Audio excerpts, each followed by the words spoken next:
In the garage, my own son shoved me hard. I hit the cold floor, my face scraped, my shoulder wrenched out of place. My daughter-in-law just smirked, saying I was acting like something out of a TV show. But just a few days earlier, he had taken out a massive life insurance policy on me without saying a word. My hands trembled, not from age, but from the cold truth flooding into my chest. I thought I knew what betrayal felt like, but this was different, sharper. If I stayed silent, what else would he take from me before I was gone? The push came out of nowhere.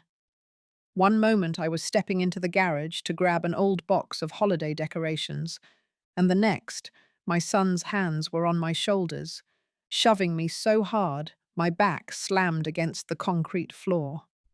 The cold shot straight through my bones. Pain ripped through my arm as my shoulder twisted at an unnatural angle. My face scraped against the rough surface, leaving a sting that burned sharper than the winter air seeping through the open garage door. Before I could even try to sit up, I heard her voice. My daughter-in-law stood a few feet away, leaning against the car like she had all the time in the world. The corners of her mouth curled in a smirk that didn't reach her eyes. She said I was putting on a show, like some actress trying to win an award. That small, mocking laugh cut deeper than the injury. I pressed my good hand to the floor, steadying myself, feeling the tremble in my fingers. It wasn't from weakness. It was from something darker settling into my chest. Only a few days earlier, I had discovered something that still made my stomach tighten. My son had taken out a massive life insurance policy on me. He never mentioned it, never even hinted. I only found out because a letter from the insurance company arrived in my mailbox by mistake. The figure printed inside was so large, it made me sit down at my kitchen table and stare at it for a long time. Back then, I told myself it might be a misunderstanding. Maybe there was a reason. But lying there on the garage floor with my arms screaming and my face raw, I knew better. This wasn't just a bad decision or a paperwork error. This was intentional, calculated. And now, every move he made felt like it was part of something bigger, something I wasn't meant to see until it was too late. I struggled to my feet, refusing to ask for help. My daughter-in-law's eyes followed me, cool and distant, like she was watching a scene she had already memorized. My son turned away, pretending to check something on the workbench, his silence louder than any accusation. I held my injured arm close to my body, the pain a steady reminder that I had crossed a line I didn't know existed. Walking back into the house, each step felt heavier. My mind ran through every moment of the past few months. Small arguments, strange glances, the way conversations would stop when I walked into the room. Things I had brushed off as stress or bad timing now seemed like pieces of a puzzle I didn't want to finish. In the kitchen, I poured myself a glass of water, watching my hand shake as it gripped the glass. It wasn't fear of them that made me unsteady. It was the realization of how far they were willing to go. The insurance policy, the sudden hostility, the physical shove, it all connected in a way that made my chest tighten. For 73 years, I had believed that family, no matter how imperfect, was a bond that couldn't be broken without shattering everyone involved. But that belief was crumbling fast. My son and his wife didn't see me as family anymore.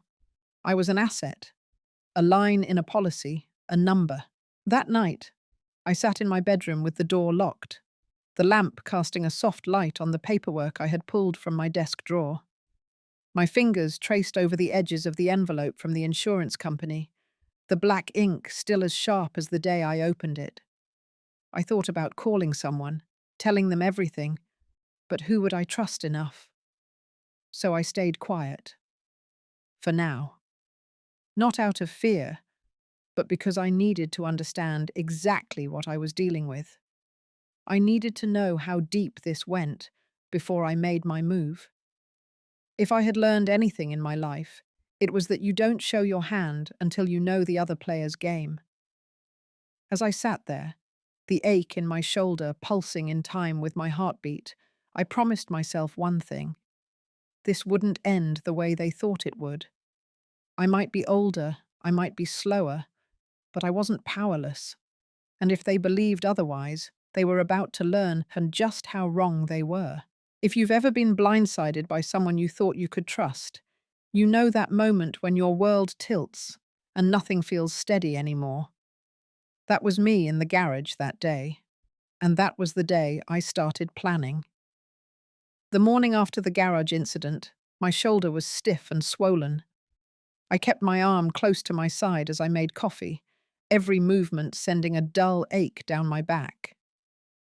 The house was quiet except for the hum of the refrigerator, but the silence felt heavy. My son had left early, and my daughter-in-law was still upstairs. That gave me a small window to think clearly without their eyes on me.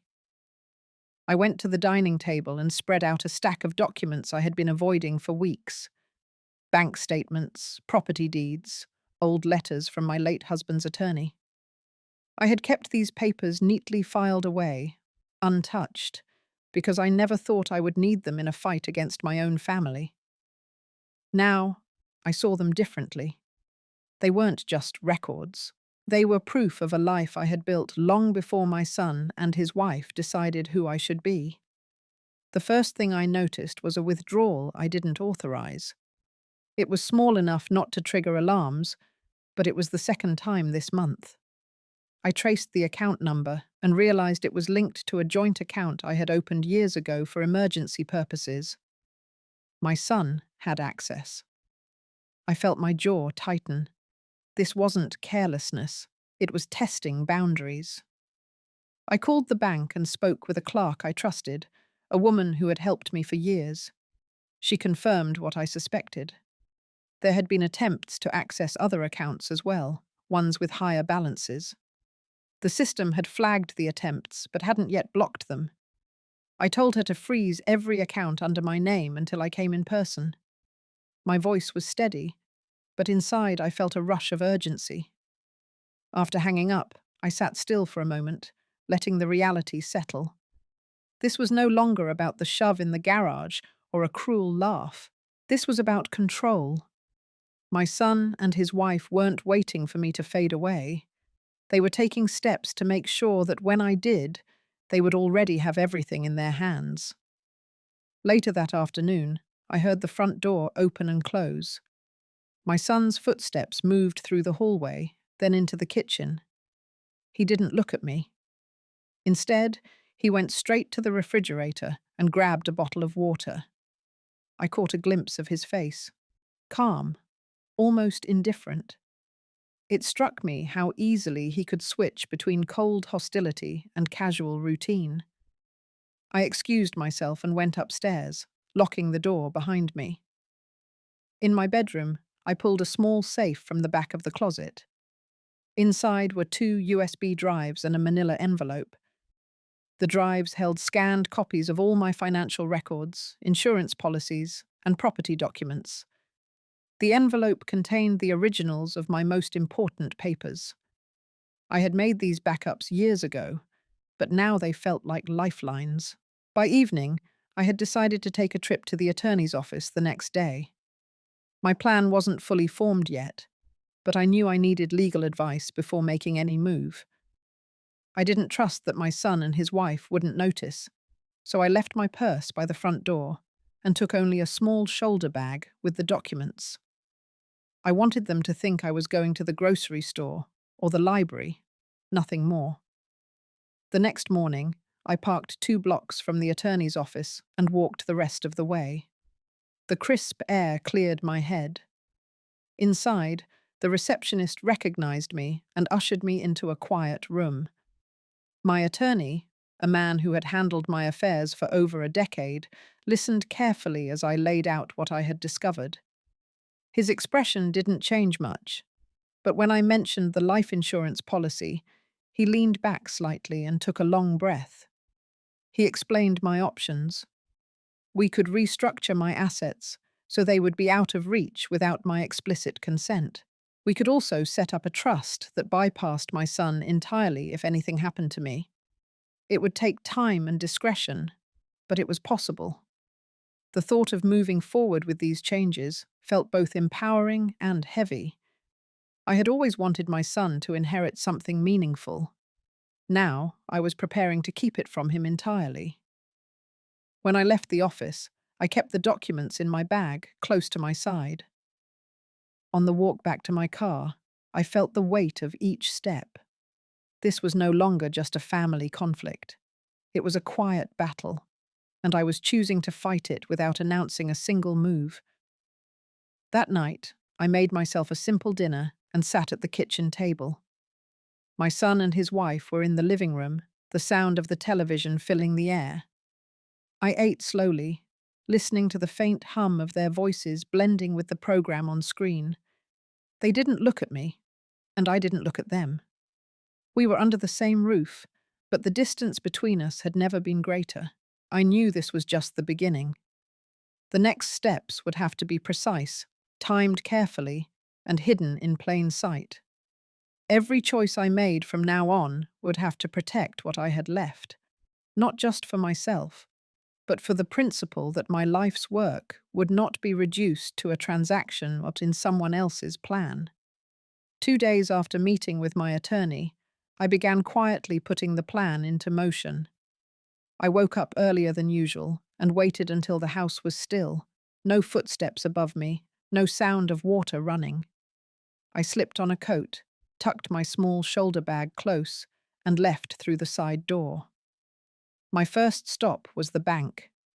The manager, a woman I had known for years, greeted me warmly but noticed my serious expression. I handed her the paperwork my attorney had prepared and asked her to move certain accounts into a trust under his legal oversight. She didn't ask questions. Within an hour, my most significant savings were no longer directly tied to my name.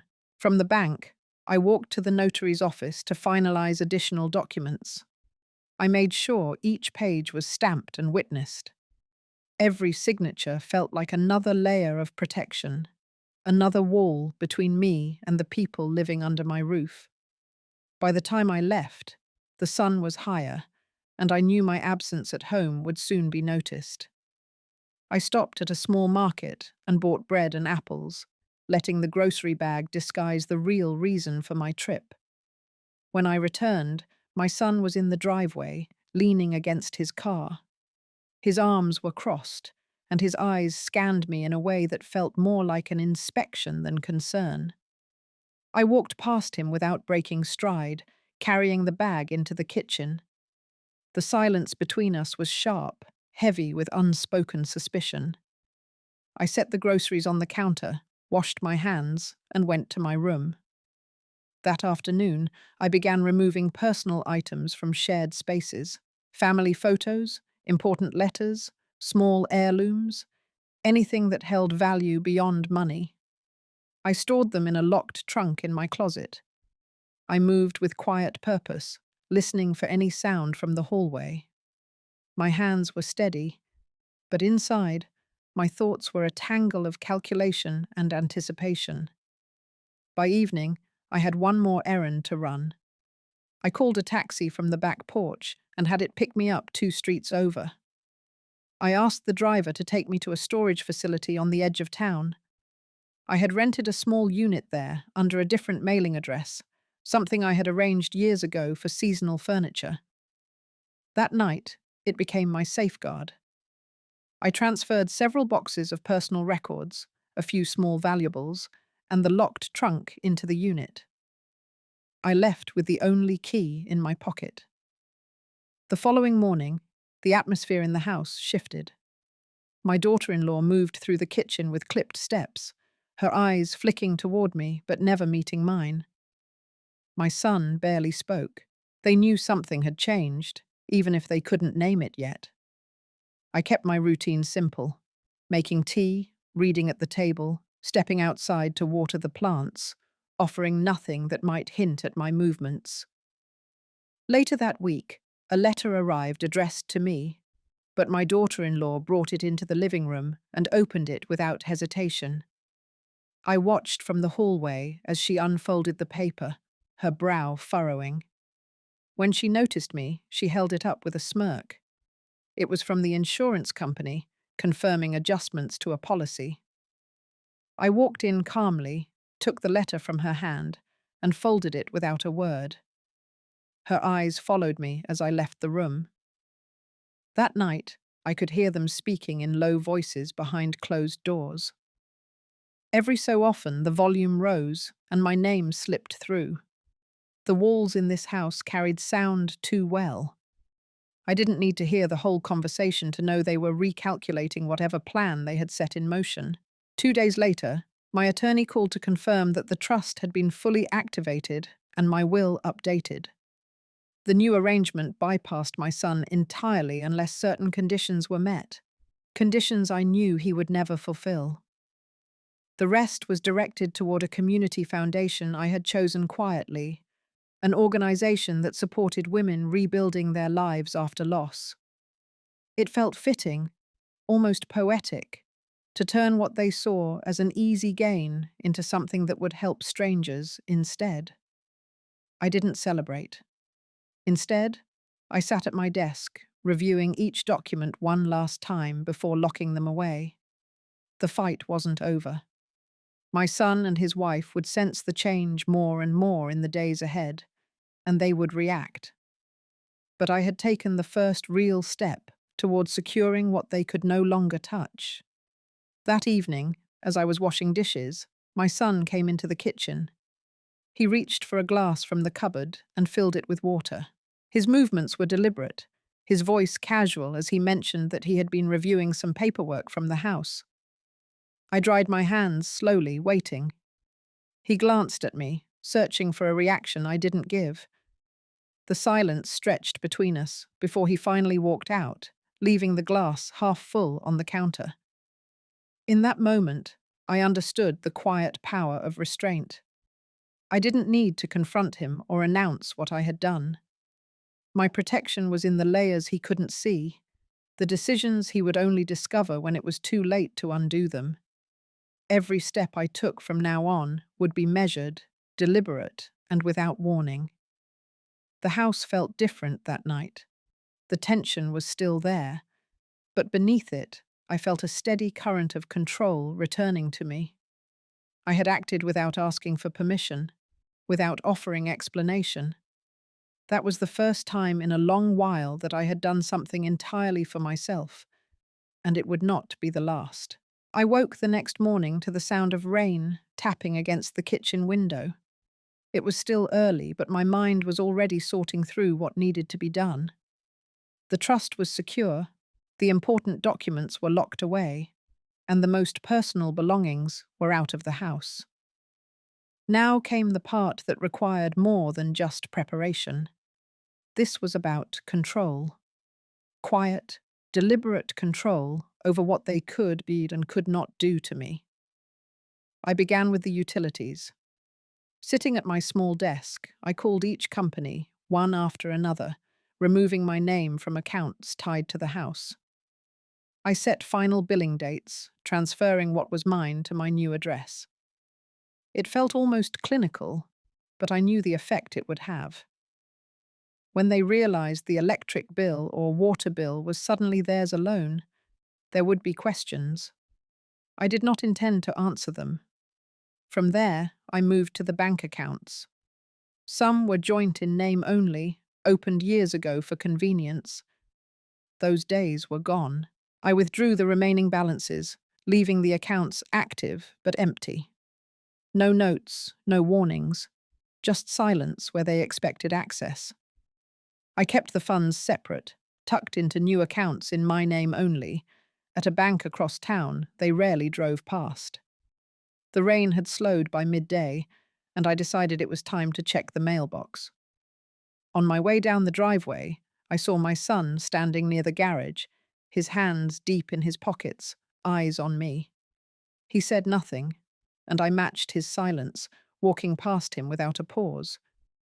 There was a momentary shift in his posture, a small tightening of his jaw, as though he wanted to speak but decided not to. That was when I realized he might have already noticed the changes. Back inside, I opened the day's mail. Among the usual junk was a letter from the insurance company, addressed to me but clearly opened and resealed. The crease was uneven, and the glue tacky. My stomach knotted. I placed the letter aside without reading it, making a note to request digital-only correspondence. No more paper trails they could intercept. By late afternoon, I was ready for the next step. I contacted my attorney and scheduled a meeting to finalize the secondary will. The main trust would secure the bulk of my estate, but this document would serve as a precise map for smaller assets they might try to claim. Jewelry, family heirlooms, even the antique desk in the living room that had belonged to my grandmother. I wanted no ambiguity.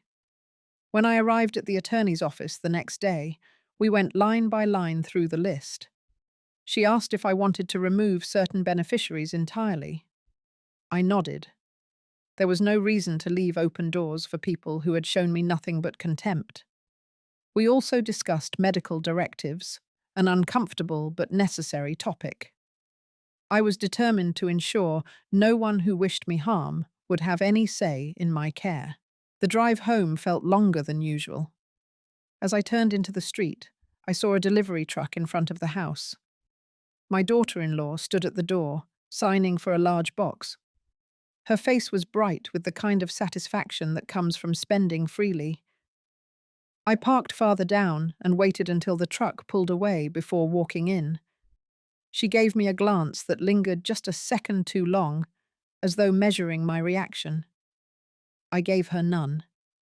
That evening, I sat at the kitchen table with a cup of tea, listening to the quiet hum of the refrigerator. The house felt different now. Not warmer, not safer, but no longer entirely theirs.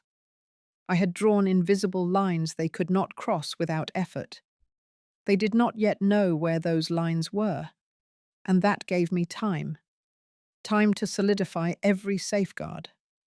In the following days, I began shifting the rhythm of the house. Small, almost imperceptible changes. I locked doors I used to leave open. I kept my bedroom key on me at all times. I rearranged storage so certain boxes were no longer where they expected them to be.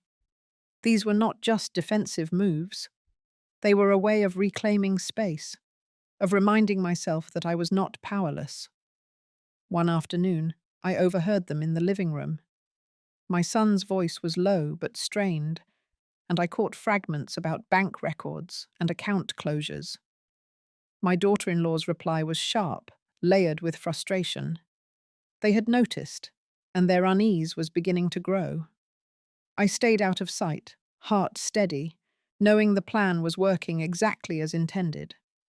By the end of the week, I had completed every major step I had planned. The trust was locked, the accounts secured, the will updated, and the property under my control had been reduced to what I could protect. I had not raised my voice, not confronted them openly, and yet the ground beneath them had shifted. They could feel it, even if they could not see the full extent. As I lay in bed that night, I thought about the weeks ahead. They would push back. I knew it was only a matter of time before their frustration turned into action. But I also knew that each move I made from here on would be on my terms.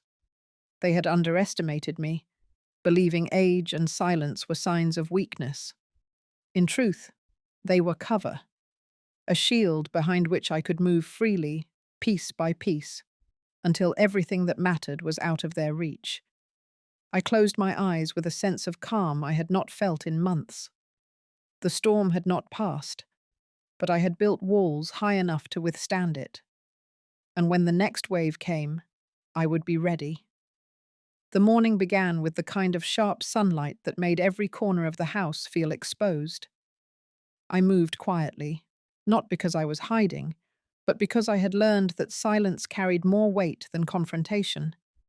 The more I kept to myself, the more they seemed to watch me, unsure of what I might do next. That uncertainty was part of my plan. I focused on the documents spread out on the dining table. They were in neat stacks, each marked with a small slip of paper in my handwriting. These were not just records. They were evidence of every step I had taken to make sure my future was mine alone. Account statements, updated beneficiary forms, property deeds. I kept copies in two separate places, one locked in my desk and another with my attorney. By mid-morning, I was ready to leave for my meeting with a financial advisor I had trusted for years. It had been months since we last spoke, but he understood my way of thinking. The drive into town was quiet, the roads still wet from the night's rain. When I arrived, he welcomed me into his office and we got straight to the point. I told him I wanted to create an additional safety net, something layered beyond the trust and the accounts I had already secured. We discussed options, and I settled on a portfolio that would be entirely separate from my main holdings. It would be harder for anyone to trace, set under a legal structure that required multiple verifications to access. He assured me it could be done quickly, and I left feeling lighter. When I returned home, I found my daughter-in-law in the kitchen, her phone in one hand and a stack of mail in the other. She gave me a smile that did not reach her eyes. I noticed a letter from the bank among the envelopes. Without asking, she slid it into a drawer, as though it belonged there. I let it happen, making a mental note to move my correspondence to a secure P.O. box before the week was out. That afternoon, I started on the house itself. The locks on the side entrance were old, and I arranged for a locksmith to replace them. While he worked, I walked through each room, noting what should be moved and what could be left behind without regret. Some items held value only to me, memories woven into the fabric of my life. Those would be packed away soon. As the day faded, I received a call from my attorney. She had completed the updates to the will and wanted me to review them before signing. The list of removed names was longer than I had expected, but it felt right. No one who had treated me with cruelty would benefit from what I had built. The next morning brought a change in the air. My son's car was gone when I woke, but my daughter-in-law remained. She lingered in the hallway outside my bedroom for a few seconds too long before moving on. Later, I heard her on the phone in the living room, her voice tight, speaking in quick bursts. I caught fragments about accounts being closed and funds disappearing. I spent the afternoon at the bank, finalizing the transfer of the new portfolio.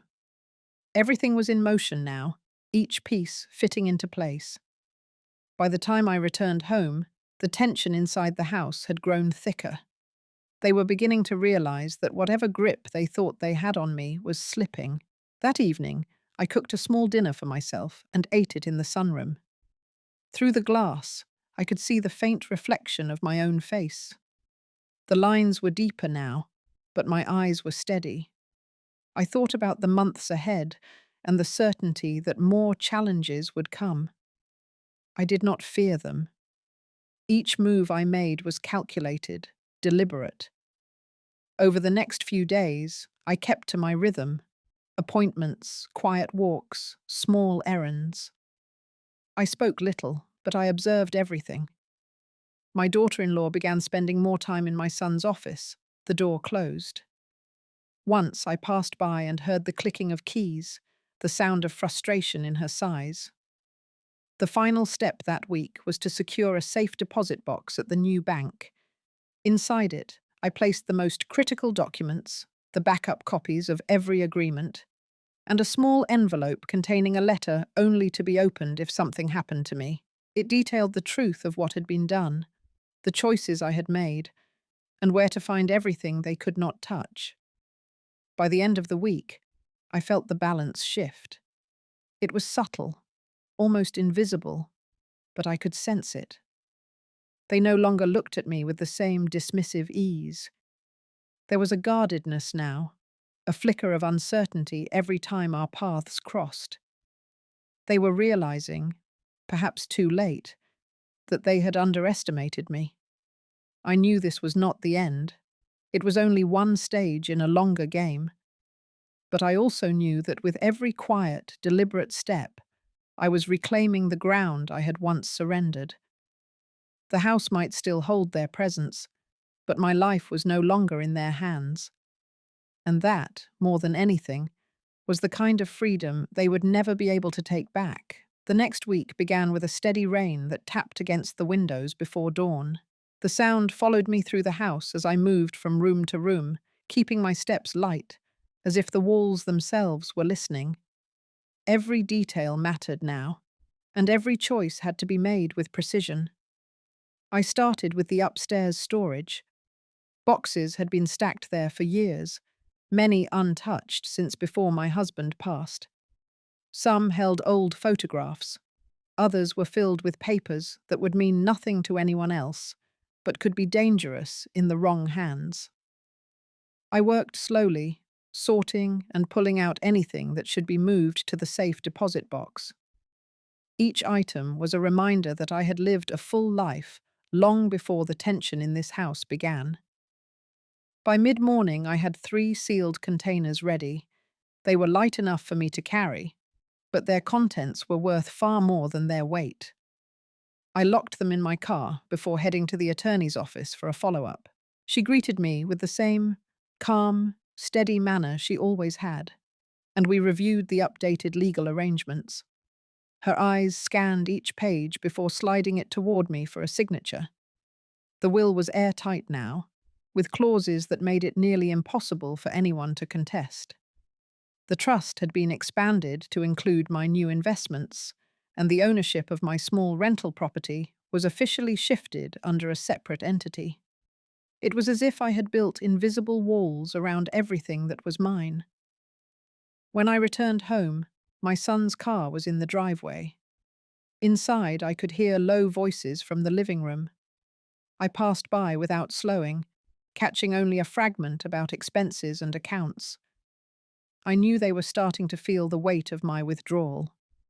Where they had once expected me to provide, now they found closed doors and unanswered questions. I spent the afternoon at the bank again, moving the sealed containers into the safe deposit box.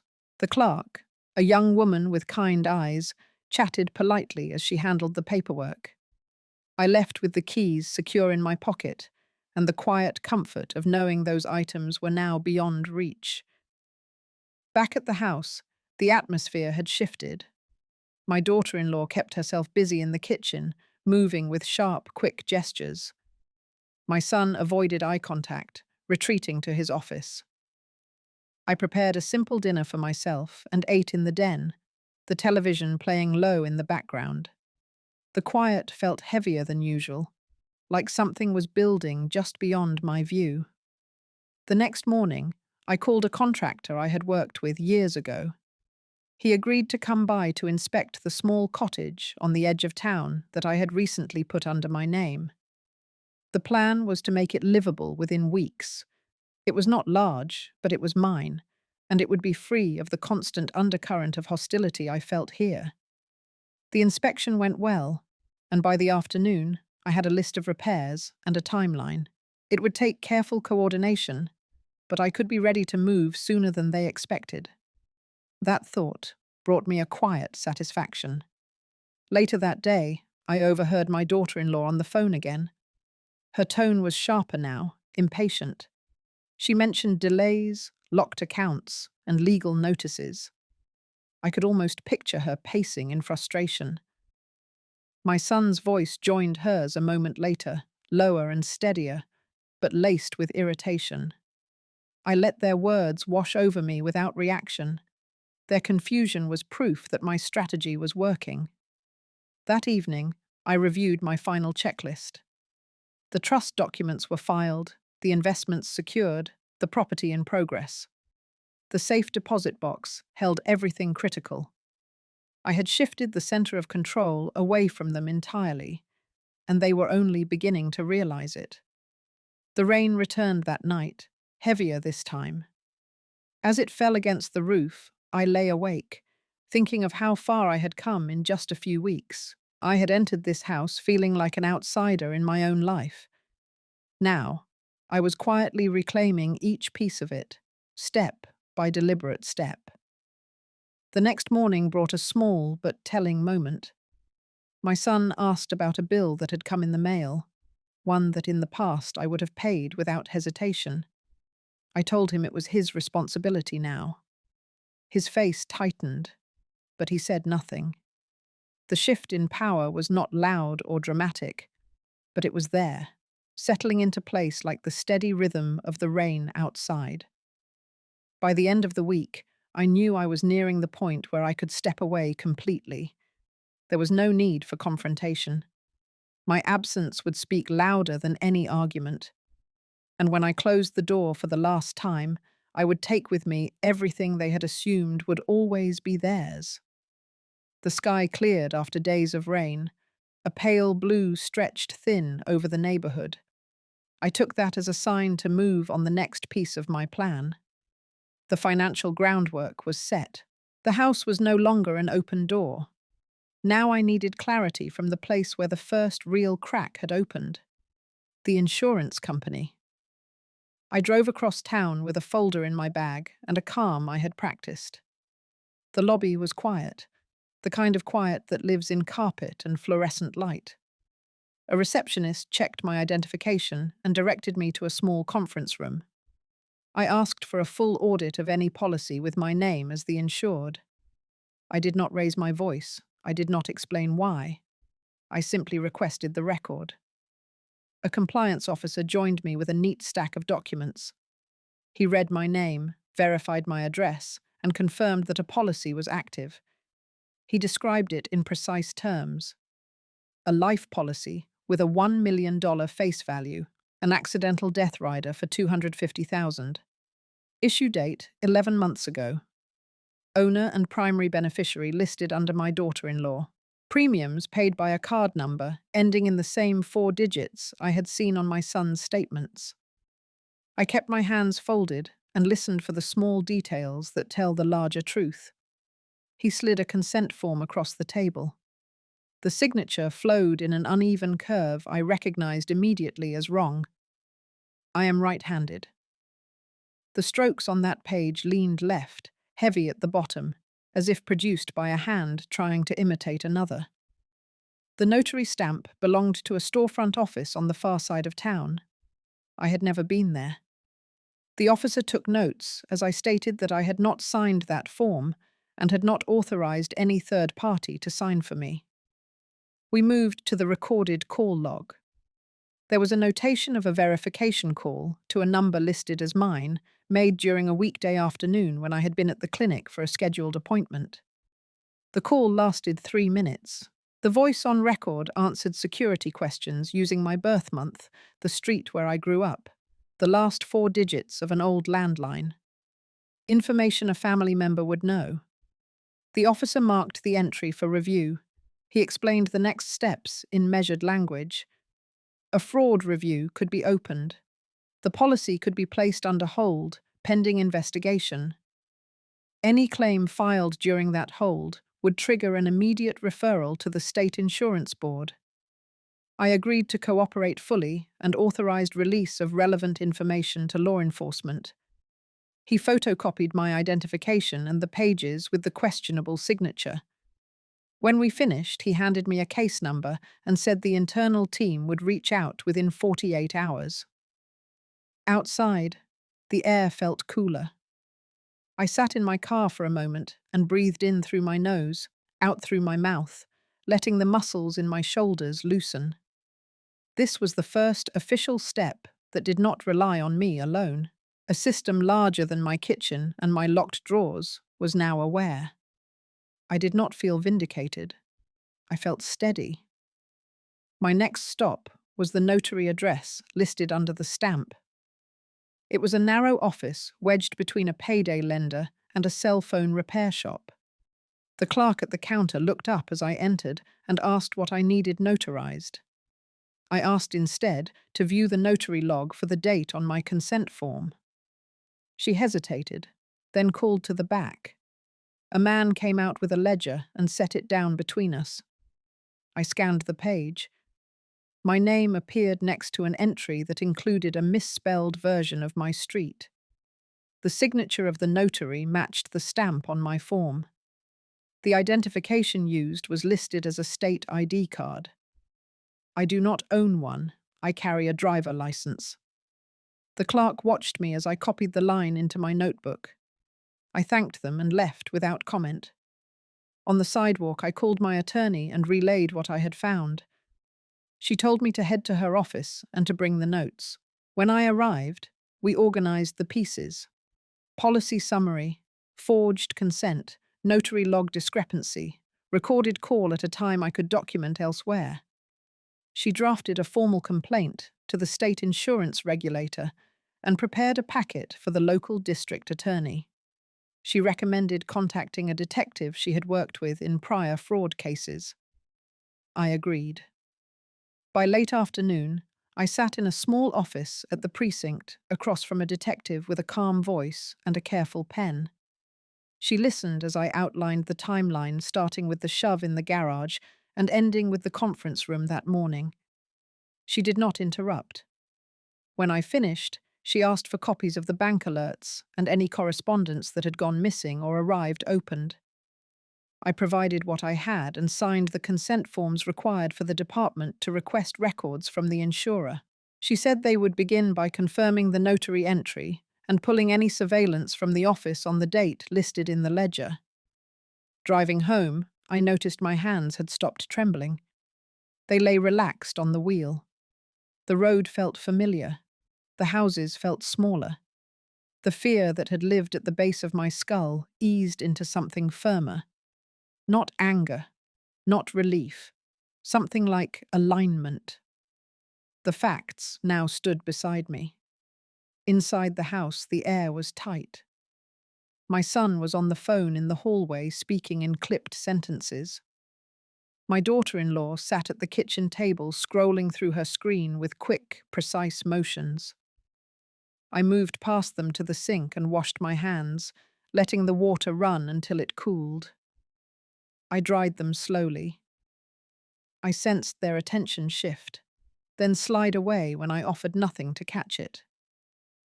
That evening, I organized a copy set of everything created that day and placed it in the safe deposit box on my way to the grocery store. On the return trip, I drove by the small cottage and parked for a minute with the engine off. The roofline was plain. The yard needed trimming. It looked exactly like a place where a person could begin again without anyone else's permission. Back at home, I made a simple meal and cleaned the kitchen before heading to my room. I sat at my desk and wrote the date at the top of a page. Then I listed each milestone from the morning. Policy hold initiated, forged consent documented, notary irregularity logged, law enforcement notified. For months, my days had been defined by quiet retreat. Today, something new had entered the story, a line none of them had drawn.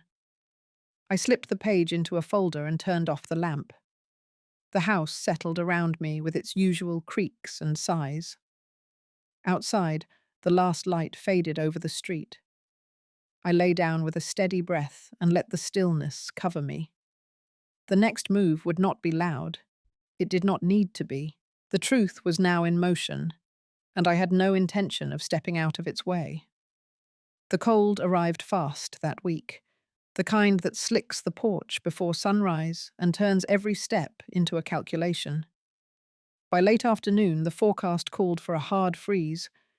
I noted the hour and the temperature on the page where I kept my timeline, then set the notebook on my dresser. The detective had asked me to keep my routine steady.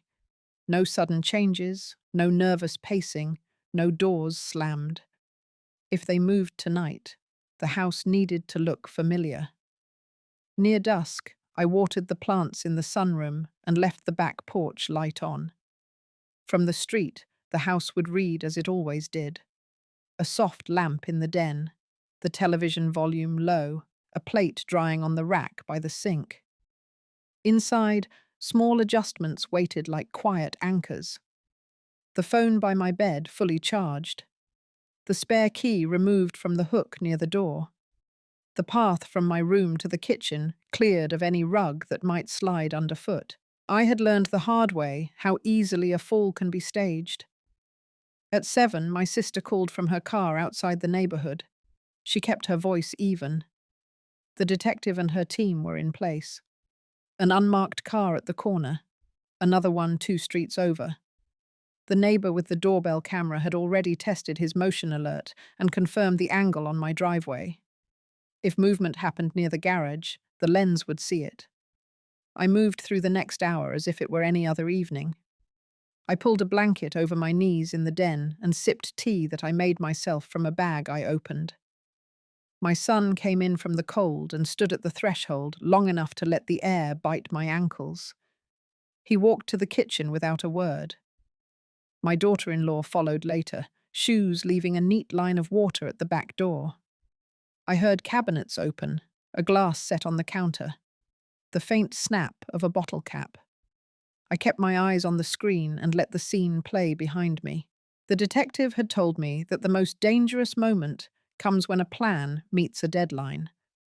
Pressure gathers, mistakes multiply, and the pattern shows itself. By 8:30, my son's steps had changed. No wandering, no pauses, straight lines from the garage to the kitchen and back again. My daughter-in-law moved in half circles, touching the counter, the car keys, the hall table. She spoke in low bursts that carried only rhythm, not words. They were aligning pieces and checking for small snags. I stood and stretched as if I needed the bathroom, then took the route the detective and I had walked earlier. The hallway light stayed on. My door stayed slightly open. When I reached my room, I sat on the edge of the bed and listened. The garage door groaned up, then down. The heater kicked on and pushed warm air through the vent at my feet. Somewhere near the sink, water ran for a few seconds and stopped. I counted to 60 and picked up the phone. My sister answered on the first ring. She said she was calling to confirm the food pantry schedule for the morning. Her real message was simpler. The unit at the corner had eyes on the driveway. The team across from the alley had a clear view of the garage door. At 9, a knock sounded at the side entrance off the mudroom. Not loud, not meant for me. A voice I did not recognize carried a few consonants and then fell away. The door opened and clicked shut. A set of footsteps that did not belong to my family crossed the tile, careful and quick. The detective had warned me about outside help. A driver to move a car at the right moment. A lookout to text a signal. A fixer who knows how to angle a story once the damage is done. I waited another full minute, then walked back toward the kitchen, letting my footsteps land where they usually did. My daughter-in-law had her back to me. On the counter beside her, a glass of water sat closer to the edge than I would ever place it. My son stood in the garage doorway with his hand on the frame, as if he were holding up the house. I could smell the cold coming through the open crack. I could also smell a faint sweetness rising off the glass. Not mint, not citrus. It was the same trace I remembered from the night my shoulder gave way. I passed the glass without touching it and rinsed my mug in the sink. The garbage disposal hummed. The back porch light painted a rectangle on the floor. My daughter-in-law moved her hand toward the glass and then away again. My sister called at that exact moment and spoke clearly through the speaker about a church list she needed to confirm. Her voice reached every corner of the kitchen. My son looked at the phone and then at the garage. A tilt in his body told me the timing had shifted inside his head. Outside, a car door eased shut. The neighbor's camera would have caught that. Inside, the third set of footsteps returned from the mudroom and stopped just short of the doorway. I could feel a tension stack up behind me like air before a storm. Movement slowed, then narrowed to a point. This is the moment that leaves marks whether or not it finishes the way it was drawn. I set the mug to dry, wiped my hands on a towel, and stepped to the side, out of the narrow corridor between the island and the doorway. The detective had taught me that a person trying to stage a fall prefers a lane with hard edges, counter corner, door frame, stair tread. I chose the open tile and kept my weight over my feet. The next 30 seconds stretched long enough for every sense to sharpen. A phone vibrated against wood. A message arrived. My son exhaled and shifted toward the garage. My daughter-in-law slid the glass closer to where my hand would naturally reach. The outside steps creaked near the side entrance. The porch light I had left on turned the wet boards into a warning. From the street, tires crunched over ice and stopped. The sound was soft but final. I saw my daughter-in-law's eyes flick toward the window, then back to the glass. My son took one step, then another, tightening the space between us to a distance I recognized from the night in the garage. I held still and let the silence expand. In that silence, I heard the answer to a line I had been writing for months. They were ready. So was I. A knock came from the front door, not the side entrance, not the casual tap of a neighbor. 3 firm, even strikes that carried through the hallway into the kitchen.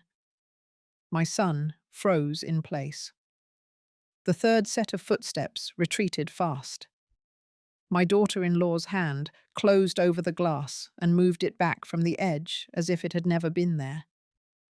I stepped away from the center of the room and walked toward the den with the pace of a woman who hears nothing unusual. Down the hall, voices identified themselves in steady tones that carried authority and patience.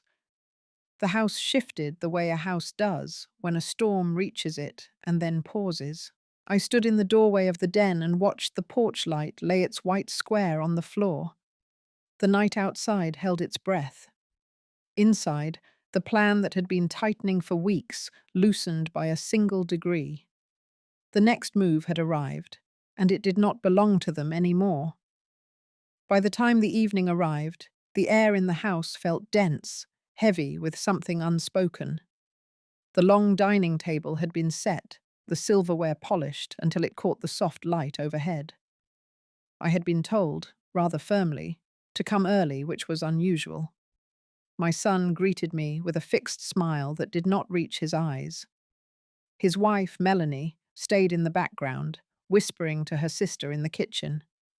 There was a rhythm to the way they moved together, like they had been rehearsing for this moment. Guests began to arrive. Some were family, some were business acquaintances of my son. He played the role of gracious host, shaking hands and laughing loudly. I noticed how he avoided standing too close to me, making sure our conversations stayed brief and polite. The undercurrent was unmistakable. Something was building. My instincts told me I would not like what was coming. The first part of the evening went smoothly on the surface. Glasses clinked, small talk filled the air, and the roast in the oven gave off a rich aroma. But I caught Melanie glancing at me several times, her mouth curving into a faint, knowing smirk before she turned away. At one point, her sister brought me a plate and remarked, with a sweetness that felt like vinegar, that I should enjoy this dinner while I still could. It was an odd comment, and I filed it away quietly. When the main course was served, my son stood at the head of the table. He cleared his throat, drawing the room's attention. He began with a short speech about family, about transitions, about the importance of making decisions for the future. The words were polished, the kind you might hear at a corporate meeting. Then his tone shifted, firm and deliberate. He spoke of changes in the family structure, about responsibilities being passed to those who were better positioned to handle them. It was then that he said my name, announcing in front of everyone that I would no longer be part of certain family holdings or decisions. He framed it as a natural progression, one that would allow me to rest and enjoy my later years without burdens. The phrasing was gentle, but the meaning was not. In one breath, He was publicly cutting me off from influence and control over what I had built and protected for decades. The room was silent, except for the clinking of a fork against a plate. I kept my face still, my posture straight. I would not give him or Melanie the satisfaction of seeing me falter. Inside, though, my chest felt tight, the weight of betrayal pressing down. I thought of the conversations we had in this very house years ago, when he promised to honor my efforts, to protect what mattered. Those promises were ashes now. Melanie took the opportunity to stand and announce a few practical details, speaking as if she were chairing a meeting. She mentioned new signatories, revised bank access, and a planned transfer of certain assets. The way she said it, you would think she was announcing the dessert menu. Every sentence was a reminder that this had been organized, agreed upon, and finalized long before I stepped into the room.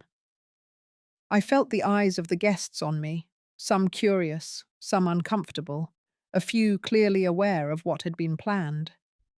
There was no place for outrage here.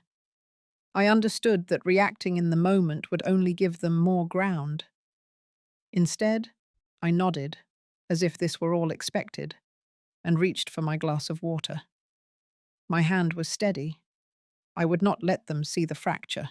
As the dinner moved on, the conversation shifted to lighter topics, though the tone was forced. My son seemed relieved to have made the announcement, his smile easier now. Melanie kept a close watch on me, likely hoping for a slip, a comment, anything that could be used against me later. She got nothing. I spoke only when spoken to, offering brief, polite replies. When the evening ended, I thanked the guests near me, took my coat, and walked to the door without waiting for either of them to say goodbye. Outside, the night air was cool, the kind that sharpens your thoughts. I stood for a moment, listening to the muffled laughter from inside. They thought this was the end of my influence. They believed they had taken the final piece from me. But what they did not know, and what I had no intention of revealing yet, was that I had already prepared my own set of documents. Quietly, carefully, over the past months, I had secured the core of what truly mattered to me, moving it beyond their reach. They had staged their public victory tonight, but it was built on a foundation of assumptions, and assumptions can crumble. I walked to my car, my steps measured, my mind already working. This dinner had not been a defeat. It had been confirmation. Now I knew exactly where the lines were drawn, and I intended to hold my ground without them ever seeing the strike coming. Their stage-managed announcement was just the opening act. Mine would come later, and it would leave no room for them to rewrite the ending. The morning after the dinner, I woke with a clarity I had not felt in months. There was no fog of doubt left, no wondering about intentions. They had shown me exactly what they were capable of, and in that certainty, there was power. The house was quiet, the only sound the faint hum of the heater. I sat at the kitchen table with a cup of coffee, letting my thoughts take shape into action. The plan I had been shaping in fragments would now take its full form. The first step was to meet with the one person I trusted implicitly, my attorney, Ruth. She had been with me through difficult chapters before and knew how to separate emotion from strategy. By midday, I was sitting in her office, a stack of organized folders in my lap. Ruth listened as I laid out the events of the dinner, my voice steady, my recollection exact. She asked for timelines, dates, and every document related to my holdings. I handed her copies I had prepared long before last night. I had learned the value of being ready for a storm before the clouds appeared. She examined each page carefully, occasionally making notes. When she was done, she leaned back, her eyes meeting mine with a measured focus. She explained how their recent moves could be countered, not loudly or in confrontation, but through a quiet redirection of authority. The key would be to leverage the provisions already in place, ones they likely had overlooked. They had been so focused on the public show of removing me from certain decisions that they had missed the quiet language buried deep in older agreements. Over the next few days, Ruth and I worked methodically. We reviewed every trust document, every joint account, every property deed. I had assets they knew about, and others they had no reason to suspect existed. Years of careful planning had left me with holdings under different legal structures, some intentionally distant from the family's core portfolio. What they had tried to strip from me was only the surface. Part of the plan involved reinforcing alliances with people they assumed were neutral. I began making calls to old contacts, business partners, property managers, even a banker who had handled my accounts for decades. I spoke plainly, sharing only what was necessary, and secured verbal commitments for the steps ahead. None of these moves were grand gestures. They were precise, deliberate adjustments to ensure my position remained intact where it mattered most. As I moved through each day, I made sure my outward demeanor remained unchanged. When I saw my son and Melanie in passing, I greeted them with the same calm politeness as before. I knew that keeping them comfortable in their belief that they had succeeded was an advantage. The more secure they felt, the less they would look for what I was doing behind the scenes. One evening, I attended a charity event I had supported for years. Several influential people were there, including a member of the board from a foundation my family had ties with. In casual conversation, I hinted at shifting my contributions in a new direction, toward initiatives I could personally oversee. The message was subtle, but clear to those who understood the dynamics. My resources were being repositioned under my own guidance, outside of my son's reach. The more I moved, the more I realized how much of my strength came from simply not reacting on their terms. They had set the stage for a public removal, expecting me to fight in the open where they could control the narrative. Instead, I had chosen the quieter route, reshaping the structure they thought they controlled, without giving them a single dramatic scene to exploit. By the end of the week, Ruth had finalized the key legal adjustments. Certain accounts had new beneficiaries, property titles were reaffirmed under my sole name, and trust provisions had been clarified to prevent unauthorized access. Each change was executed cleanly, leaving no trace for them to interpret as an act of retaliation. It was, on the surface, nothing more than prudent financial housekeeping. When all the steps were in place, I felt a calm settle over me. I had not stopped what they did at the dinner table, but I had made it irrelevant. They could have their symbolic victory, their announcement, their applause from the guests. What they did not have, and now could never take, was the real control they had been aiming for. That weekend, I visited one of the properties they did not know I still managed. It was a modest coastal retreat, tucked away from the family's usual circle. Standing on the porch, watching the tide roll in, I thought about the years ahead. I would not waste them on bitterness. My focus would be on living fully and protecting the independence I had reclaimed. They might believe they had written me out of the story, but the truth was that I had simply chosen to write the next chapters myself. The silence of the ocean felt like an ally, steady and unyielding.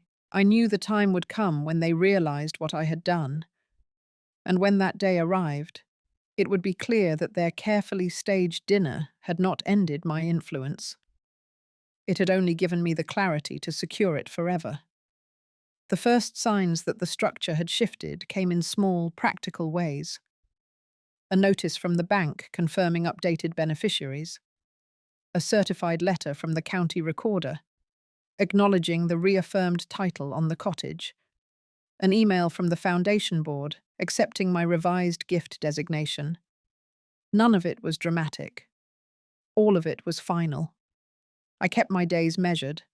Breakfast at the same hour, a walk around the block after the mail arrived, calls with Ruth in the afternoon to close loops one by one. We moved through a list that left little room for interpretation. Rescind any prior informal permissions. Replace every legacy contact with the current designations. File the affidavits that documented the forged consent and the irregular notary entry. Open a parallel file with the state insurance regulator so that nothing could be quietly reversed. When the last legal packet was couriered, I turned to the house. The locksmith returned to finish what we had started. Side entrance, mudroom, garage interior door. Bedroom, new hardware, new keys, a tidy envelope labelled with discreet tags. I kept the primary set on a ring in my pocket and placed a spare in a small lockbox at the cottage. The work took an hour. The quiet afterward felt like a room exhaling. The next task was the boundary I had avoided naming out loud.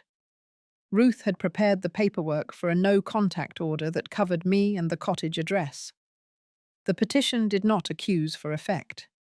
It documented dates, medical notes, bank logs, the policy audit, the conference room meeting, the night of the knock at the door. I read each line twice before signing. Filing it did not feel like punishment. It felt like closing a gate that had been left unlatched for too long. By midweek, the transport was scheduled. A small moving crew arrived just after sunrise. I had already packed the essentials into sturdy containers with plain labels. Books actually read. Kitchen tools I trusted. The lap blanket I kept by the den chair. A single case of family photos, chosen carefully. The rest would remain until a later date under the supervision of a property manager Ruth recommended. The crew worked efficiently, carrying boxes down the front steps while I marked a short inventory on a clipboard. In less than 2 hours, the truck was loaded and the doors latched. I followed in my car to the cottage. The air felt lighter as the road opened along the edge of town. At the cottage, I unlocked the front door and stood for a moment in the small entry, listening to the stillness.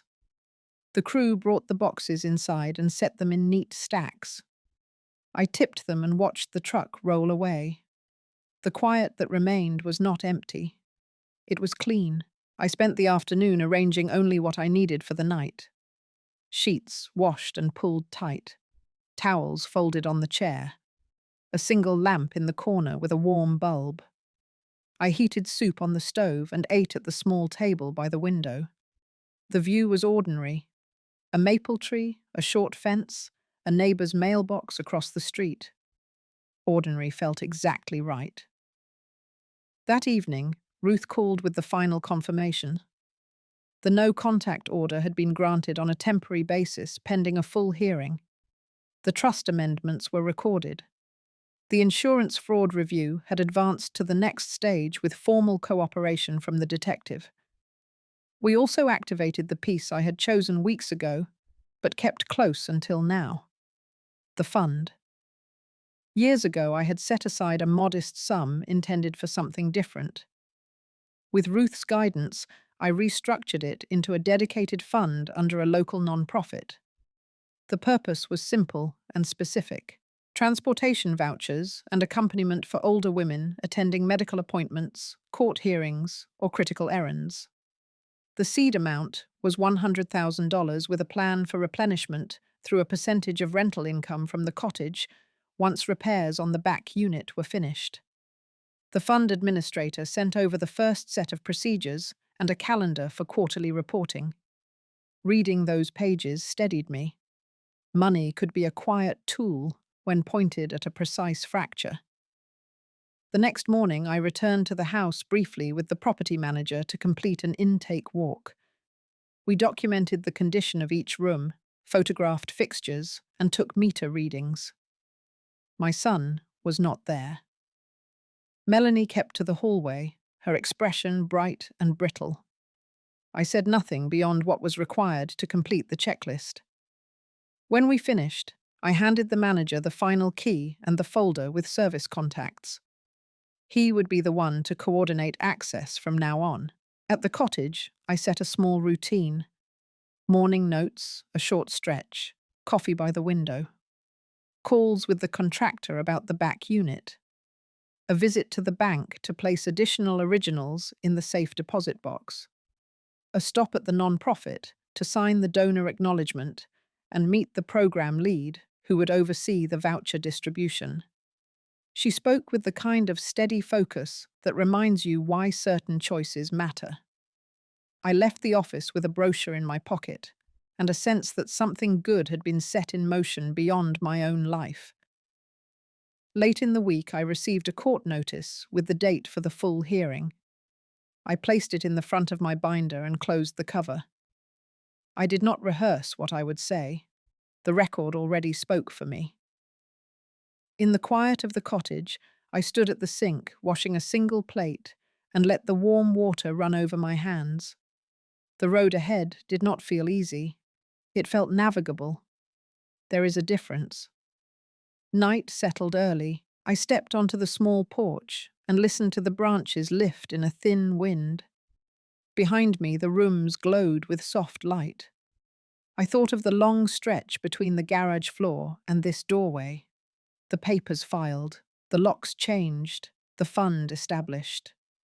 None of it erased what had happened. It did something sturdier. It marked where my life resumed on my terms. I went back inside, turned off the lamp, and let the house settle around me. The boundary was now written into keys and ledgers and court calendars. It was not a threat. It was a shape. And inside that shape, I could finally breathe. The final morning of winter carried a trace of lingering cold, but inside me there was a rare stillness. I stood at the window, watching the first sunlight spill across the bare branches outside. The house was mine now, truly mine. No more heavy footsteps in the hall, no more voices cutting through my meals, only quiet space, the sound of water beginning to boil, and the warm scent of coffee filling the air. I thought back on everything I had endured over the past few months. The betrayal from my own blood, the cold stares, the words that cut like glass. Every wound had taught me something. Never to rely on someone else's approval to keep standing. I realized I didn't need to prove my worth to people who had already decided to erase me. Instead, I rebuilt my world piece by piece, with steady hands and a clear mind. That day, I stopped by the community center where the women's support fund I had created had been running for a month. The faces of single mothers lit up when they saw me, their handshakes warm, their thanks sincere. They didn't know my full story, but they understood one thing. Someone had believed in them and given them a chance. And that, in turn, was a gift I had given myself. In the afternoon, I returned home and opened the cabinet to take out a folder stamped finalized. Every legal document was complete. No loopholes left, no room for manipulation or baseless demands. The people who once thought they could control me now had to face the fact that they held no power here anymore. I felt no gloating, but I carried no regret either. A page had been turned and I had no intention of looking back. As the sun dipped behind the hills, I sat out on the porch, a light blanket around my shoulders, watching the sky fade into a soft violet. The dry leaves whispered like a song bidding winter farewell. I could feel it in my bones. I had walked through the storm, and what remained was quiet strength. No noise, no display, just the deep knowledge that I was exactly where I was meant to be, as my truest self. Tomorrow would be just another day. But to me, every day now carried a new meaning. I had reclaimed the right to decide my own life. I had walked away from hollow parties and empty connections, and instead chosen to stand beside those who valued my presence.